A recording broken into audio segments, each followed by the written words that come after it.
Hello, this is America and this is Florida, popular with foreign visitors for its beaches and apparently for giving birth too. Now, President Trump has so-called birth tourists firmly in his sight, but the Supreme Court ruled against the administration's attempts to change rules around birthright citizenship back in June. So now, months later, the White House is reverting to Plan B. We're going to be looking at what that Plan B actually is in just a moment, but first to Washington, D.C.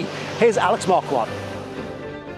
Thank you, Phil. Who gets to be American from the moment that they're born? The U.S. president wants to redraw that line. Trump is taking another swing at cracking down on birthright citizenship. 2 new executive orders go after so-called birth tourism and expand decades-old exceptions to who is automatically a U.S. citizen at birth. The U.S. Supreme Court has already blocked Trump's first attempt. That was back at the end of June. But the White House is not giving up on its efforts to restrict who can be born American. Let's go back to Phil Lavelle and his report from Florida. Tourism is big business here in Florida, but there is a different type of tourism on the mind of President Trump, has been for years, and there it is, birth tourism. The Democrats want to continue giving automatic birthright citizenship to every child born to an illegal alien. That was 2018, and it is still something the president is determined to end, despite setbacks. You're watching Al Jazeera, bringing you some breaking news. The U.S. Supreme Court has ruled against President Donald Trump's order to end birthright citizenship. The conservative-leaning Supreme Court ruled against the administration's attempt to end automatic birthright citizenship back in June, affirming that children born on U.S. soil are citizens. That is, even if their parents are in the country illegally or temporarily, to President Trump's dismay. It was close, but a very, very unfortunate decision. So now the White House is coming back with a workaround: executive orders. It ensures that large numbers of people who wrongly would be getting birthright citizenship will no longer be eligible for those benefits. There are actually 2 of these. The first order denies citizenship if the parents used fraud to get it, and expands rare historical exceptions like children of foreign diplomats, invading troops, or so-called alien enemies. The second bars foreign nationals from getting tourist visas if immigration officials suspect they are coming to the U.S. to give birth. I don't really think they're trying to go back and around the Supreme Court. I think that they are trying to get the Supreme Court to really rule on what do these exemptions mean in our Constitution. Although there are no state-specific figures on foreigners giving birth, there are 2 locations in the US that come up in the news time and time again. First, on the West Coast, you've got California, where prosecutors claimed there was a massive Chinese birth tourism ring. Authorities have carried out high-profile raids of what they call maternity hotels. And on the other side of the country, you've got this place, Florida, particularly popular with Russians. One provider's Instagram page saying, "Come join us in Miami, the most eco-friendly region in the USA. Here, you can spend the final months of your pregnancy in a wonderful, warm atmosphere, gathering strength and energy before the baby arrives." Whether those children should be US citizens, well, that is a preoccupation for the president, who says holiday's over, regardless of what the courts have to say. Phil Lavelle, Al Jazeera, Paso Grill, Florida. And to discuss this further, I'm joined here in the studio by Kimberly Wehle. She is a constitutional law professor at the University of Baltimore, as well as a former assistant United States attorney as well. And Dan Greenberg, a senior legal fellow at the Cato Institute. Kim, Dan, thank you so much for being with us. Kim, I want to start with you. Here we are just over 6 weeks, I believe, since Trump lost his case in the Supreme Court. It was one of the last cases, if not the last case, that the Supreme Court took up at the end of their term in June. Trump has now signed this pair of executive orders. So how much do you see this as a workaround by Trump flouting the Supreme Court as well as the Constitution? It looks to me like a blatant violation of the Supreme Court ruling and therefore the Constitution. The Constitution says all people born and subject to the jurisdiction thereof.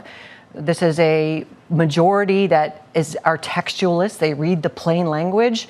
You don't need to be a lawyer. All means all. That's what the court found. The court found that at the end of the 19th century as well, and just reiterated what it had said before, and rejected the regurgitated arguments that have been failing for a very long time. And here we have the Trump administration coming out with these executive orders that purport to carve out exceptions to the word all when the president has no authority to interpret the Constitution. That's the Supreme Court's under Marbury versus Madison, a bedrock principle of constitutional law. And this idea of, people coming here to give birth, there's nothing in the Constitution even remotely justifying that exception. And also there's already a regulation in place since 2020 that allows customs officials to basically presumptively not allow someone in until they can demonstrate they're here for a reason other than just to give birth and leave. So I think this is propaganda, and I think having the conversation about whether this is a legitimate legal argument actually is problematic, because this is well established by the Supreme Court, and it really chips away at the authority and legitimacy of the United States Supreme Court. Dan?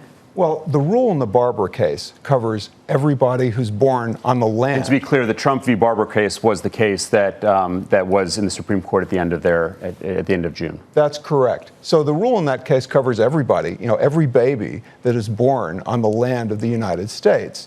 But there are some very minor exceptions in that rule. For instance, if you have an invading army that takes control of territory and you have a baby that's born on that territory, well, that is foreign soil. Similarly, if you have a baby born to ambassadors, foreign ministers, right, and there's a legal fiction that that child is born on foreign soil as well. And so the executive order that the administration issued really kind of targets those two exceptions.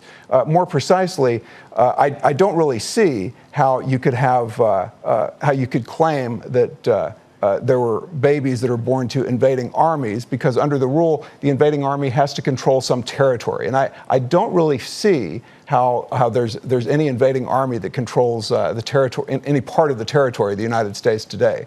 So that's one attempt. That's one exception that the executive order that tries to bring up. I don't really see how that's workable at all.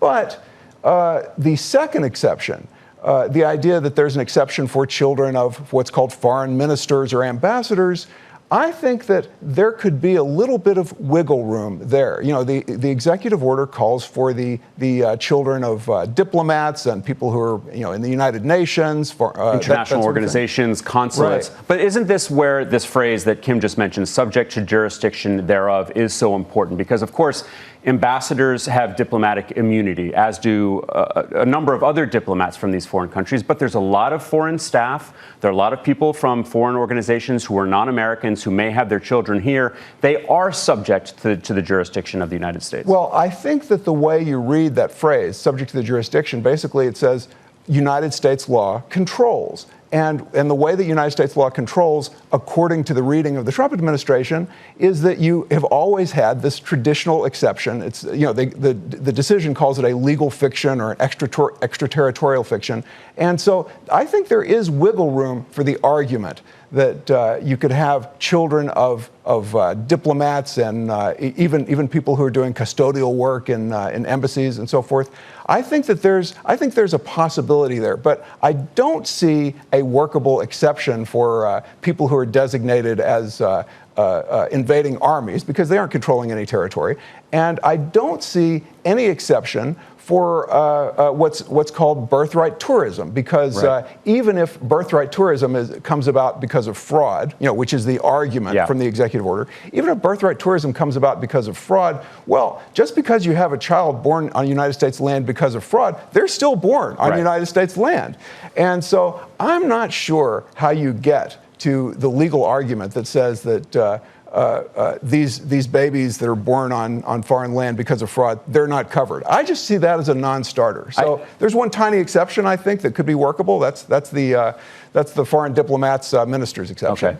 Okay. The argument, Kim, from the Trump administration after their loss at the Supreme Court is that they are narrowing the scope of who they're talking about. But as we've just mentioned, they do appear, at least in terms of the children of folks who work for foreign organizations or foreign consulates and embassies, They're broadening it. So what do you make of this argument that they are actually narrowing things? Well, I think this is probably the place where they want the conversation to go. That is around, well, is there wiggle room? Are they just moving within the territory of a legitimate place? But as Dan indicated, there still is this idea where they're putting in there that if you have a baby in the United States and the reason for coming to the United States is to have the baby, that's somehow a carve out.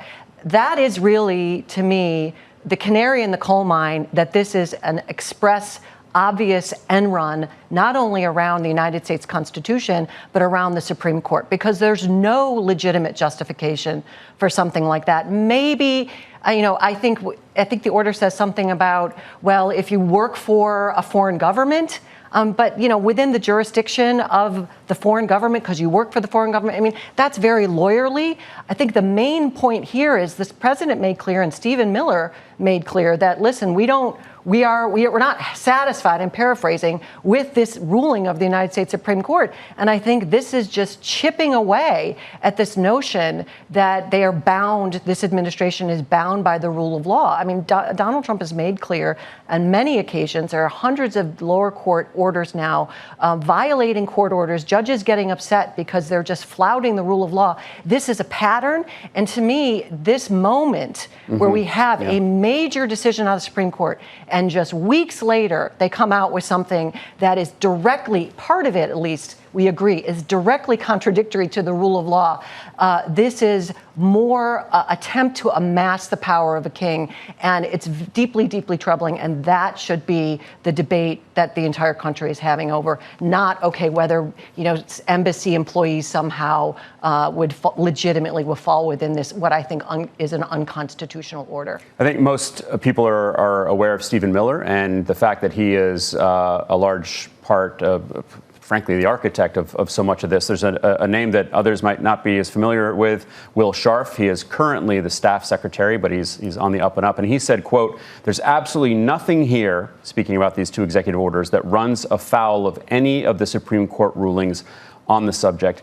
Dan, what have you seen so far in terms of legal challenges? What do you anticipate? Do you think that these orders will survive? I think that it's very, very difficult to see how the legality of large parts of these orders are going to survive. I mean, I don't see how you're going to deny citizenship to someone who's born of a designated outside military force, because as far as I can tell, the children who are born outside of designated military forces, or children who are come about because of that sort of thing, they are not conjoined with the capture of any United States territory. There's no control of any United States territory, and I think that's a requirement under the common law rule that the United States adopted when it passed the 14th Amendment.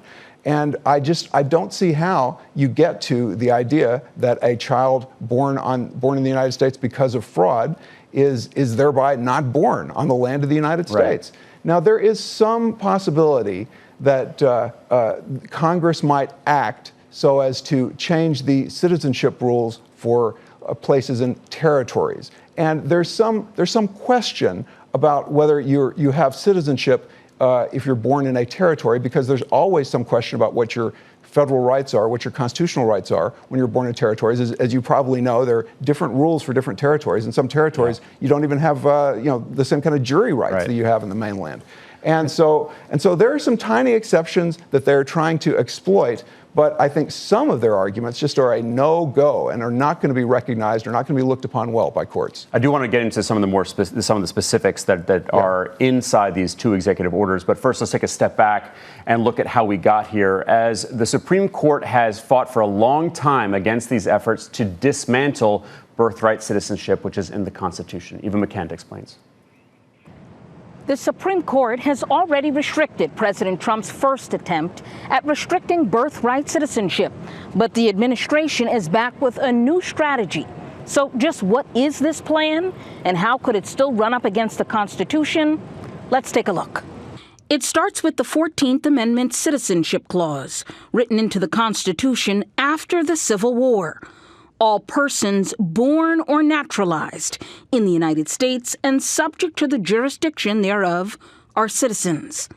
In United States v. Wong Kim Ark in 1898, the Supreme Court held a child born in the U.S. was a citizen, even though his parents were Chinese immigrants who could not become citizens themselves. In 1939, in Perkins v. Elk, it again recognized citizenship for a child born in the United States to foreign parents, even though that child later lived abroad. That brings us to today. The Trump administration is now trying to carve out exceptions. The government says some people born on American soil are not sufficiently subject to the jurisdiction of the United States to receive citizenship. But here's the problem. The Supreme Court just considered a similar argument. And in June, the court held that children born here to parents who are unlawfully or temporarily present are in fact subject to U.S. jurisdiction. They are citizens at birth. Birthplace grants citizenship. So Trump's new orders may be different from his first attempt, but the administration is still asking the High Court to accept a major change. They want to take certain categories of people born here and carve them out of a constitutional guarantee. Eva McKend, Al Jazeera, Washington.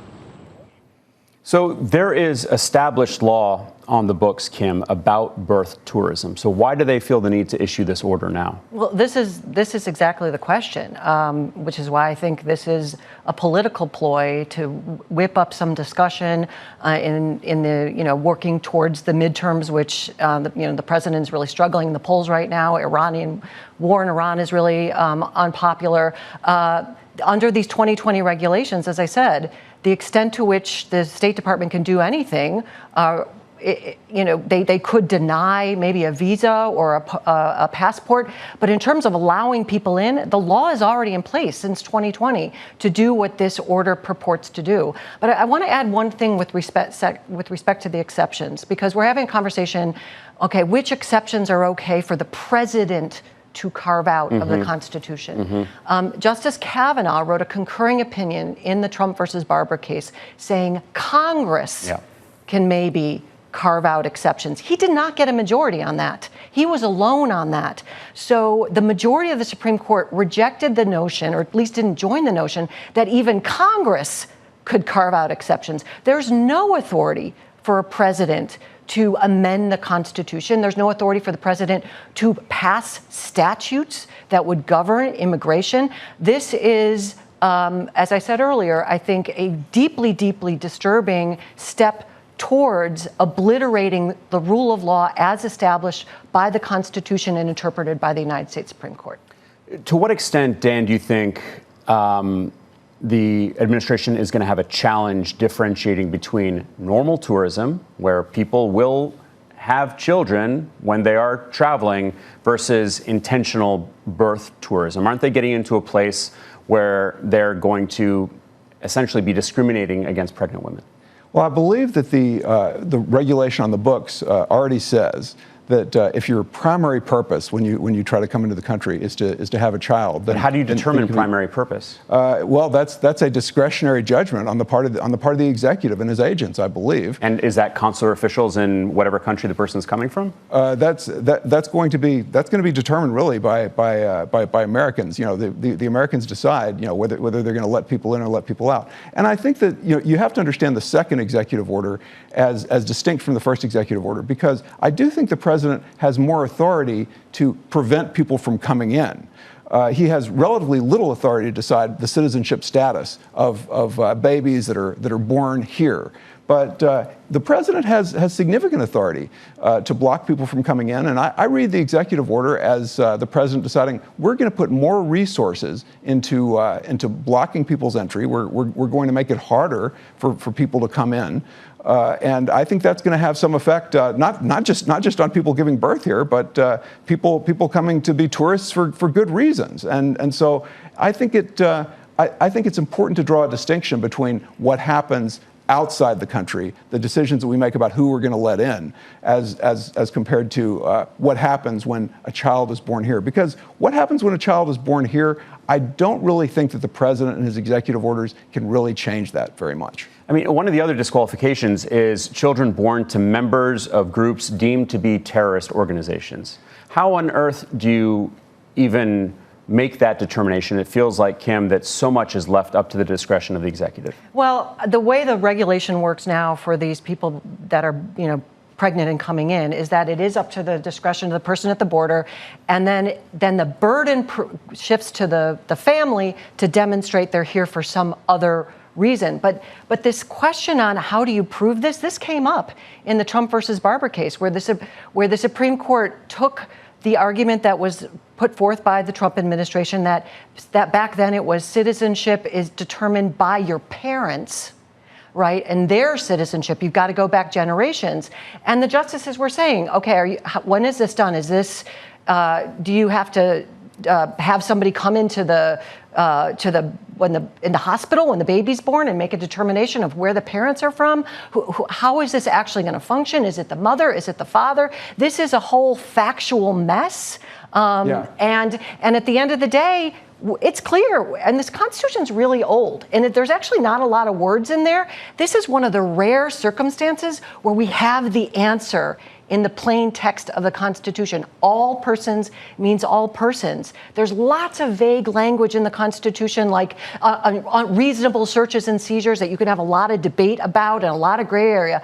This one is really clear. So this administration is trying to create confusion around something that we should not be even talking about, because the framers of the 14th Amendment made it very easy to resolve this. I frankly don't think the court should have even taken the Trump versus Barber case, because this is such a lay down, obvious interpretation of the plain word all that doesn't even require a Supreme Court. Dan, I'll let you respond, but I also want to ask, what happens if a child is born today in this legal limbo period where you have the executive orders, but they're now being challenged? Well, the child has to fit into one of these boxes, right? The child has to be subject to one of these rules, and these rules have just a very narrow scope. And if a child is born to someone who's designated a foreign military operative, I don't see that that's going to be workable. I don't think a court's going to recognize the non-citizenship status, because any such foreign army, according to the common law rule, has to have taken control of the land, has to possess the land.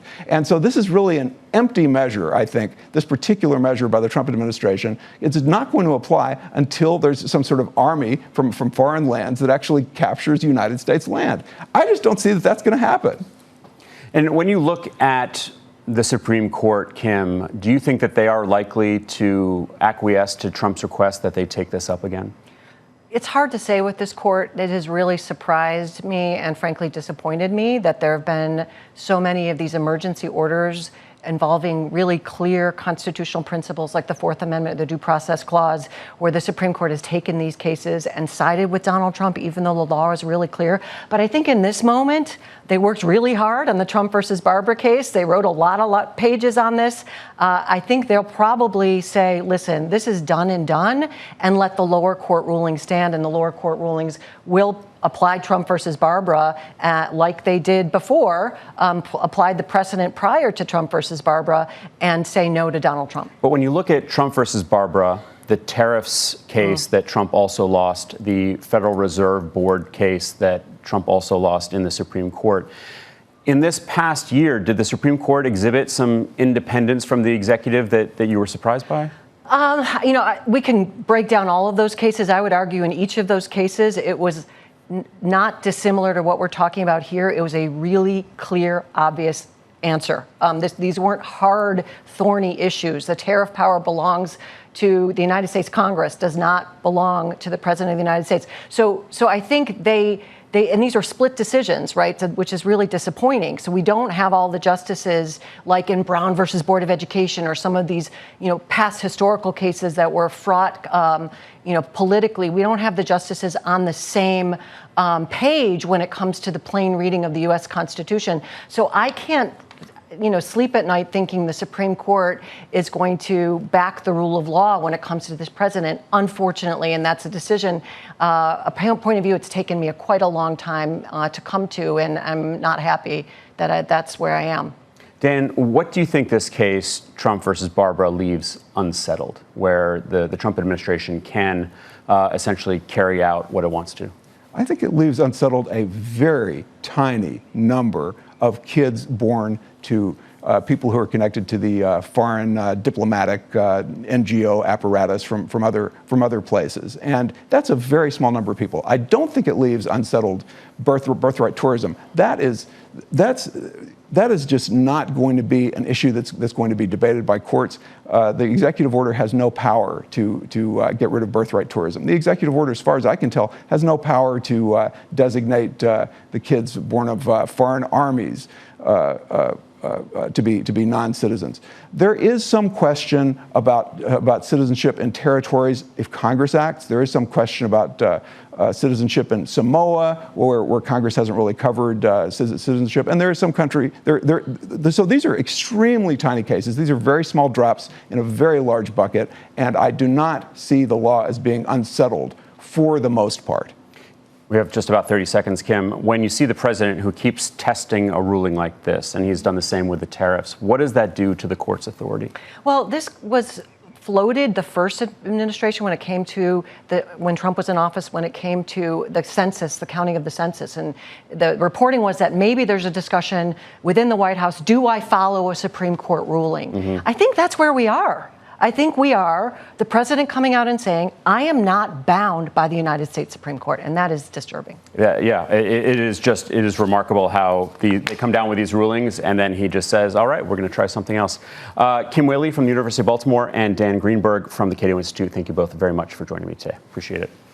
And that's all from the team here in Washington. I want to hand it back to Phil Lavelle and Al Jazeera's global headquarters in Doha.